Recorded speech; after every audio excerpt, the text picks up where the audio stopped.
Bonjour, vous avez l'impression que l'argent n'est pas fait pour vous?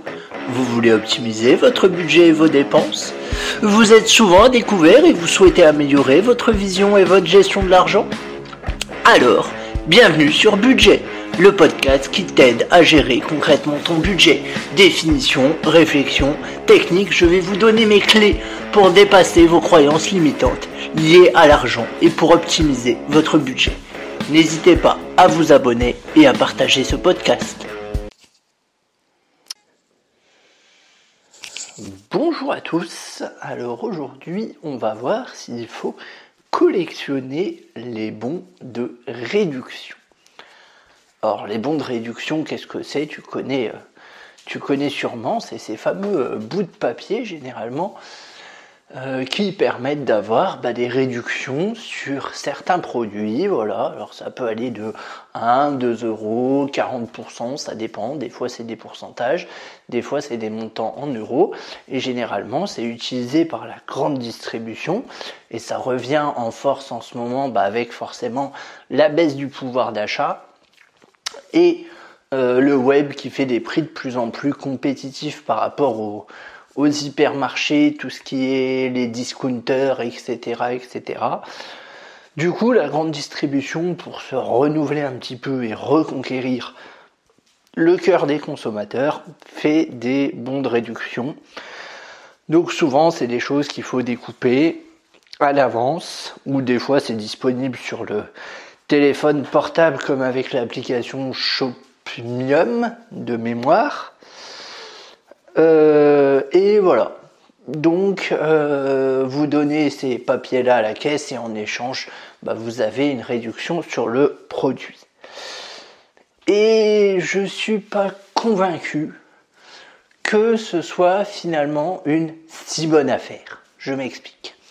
Déjà, faut savoir que j'avais regardé un reportage, je sais plus exactement ce que c'était comme reportage, mais bref, un reportage là-dessus. Il faut savoir que c'est quelque chose qui prend du temps, parce qu'il faut regarder sur internet, faut rechercher ses bons de réduction, faut découper dans des magazines, etc., etc. Et en fait, je pense que ça peut être très tentant de faire ses courses par rapport aux bons qu'on trouve.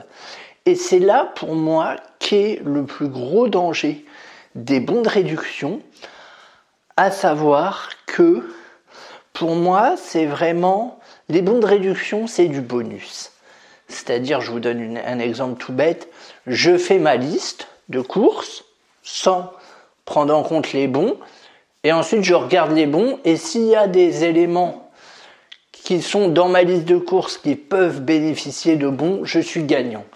Mais pour moi, vous n'êtes pas gagnant à faire votre liste de courses à partir de bons.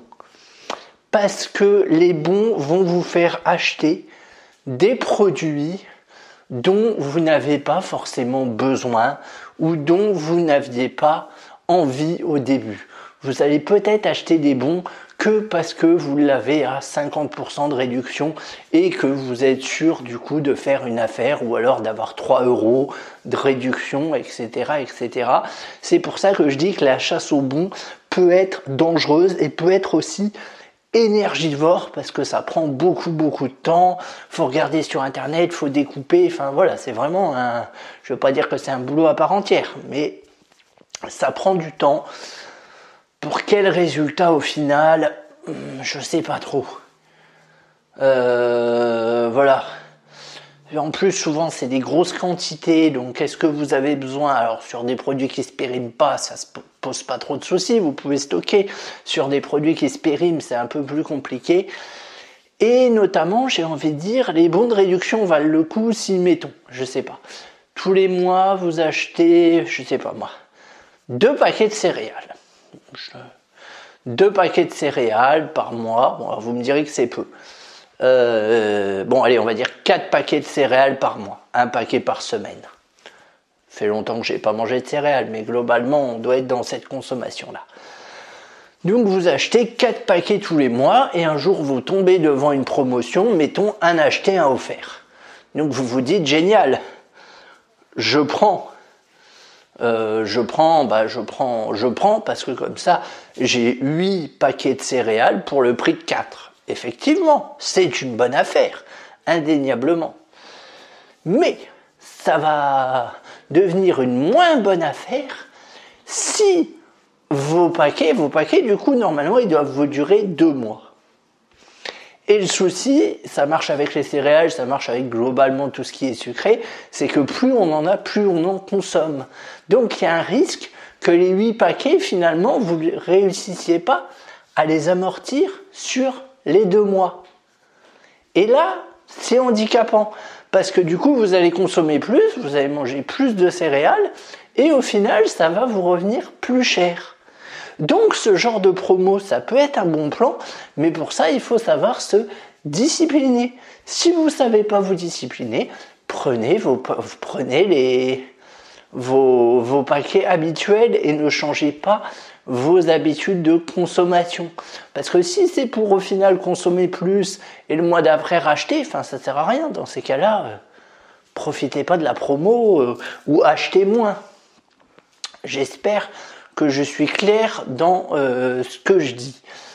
Après, il y a autre chose aussi. Il y a les cartes de fidélité. Alors, j'en ai déjà parlé dans un précédent podcast que je t'invite à écouter. Mais là, c'est pareil. Ne faites pas vos courses en fonction des produits qui sont en réduction avec la carte de fidélité. Ça ne sert à rien. Il y a des enseignes qui font ça. Je pense notamment à Picard. Chez Picard, vous n'avez pas le système de points. Il ne me semble pas, mais de temps en temps, assez souvent d'ailleurs, vous avez des réductions sur certains produits, des petites réductions. Alors vous dites oui, mais ça fait toujours plaisir. Oui, mais comme d'habitude, si c'est pas des produits que vous aviez prévus, c'est pas intéressant. Voilà, la carte Picard, je l'ai pas, par exemple. Pourtant, j'y vais souvent. À l'inverse, j'aime bien le système des cagnottes. Ça, c'est quelque chose qui me parle plus. Vous savez, Leclerc, si vous achetez tant de produits marque repère, généralement on en achète toujours quelques-uns, et vous cumulez des points sur une cagnotte, et ensuite, moi ce que je vous conseille, c'est de vraiment pas la dépenser, et à la rigueur, à la fin de l'année, de vous faire plaisir avec. Voilà, si c'est Noël, vous achetez des bons produits, ou des chocolats, ou voilà, vous pouvez même acheter des cadeaux pour la famille avec ça. Vous devez prenez une boîte de chocolat Lindt, ça fait toujours plaisir. Mais tout du moins, voilà, je vous dis, méfiez-vous des bons d'achat. Pour moi, ça peut vite se transformer en fausse bonne idée. Vraiment, je vous dis, attention et perdez pas votre temps là-dedans. Il y a mieux à faire. Je vous dis à très vite. Si tu as écouté ce podcast en entier, c'est sûrement que tu l'as apprécié. Dès lors, n'hésite pas à t'abonner et à le noter sur Apple Podcast. Ça m'aide pour le référencement. Tu peux également le partager aux personnes que tu connais qui seraient susceptibles d'être intéressées par mon contenu. Si tu veux qu'on aille plus loin ensemble, je te laisse voir dans les notes comment tu peux me contacter et je te dis naturellement à très vite.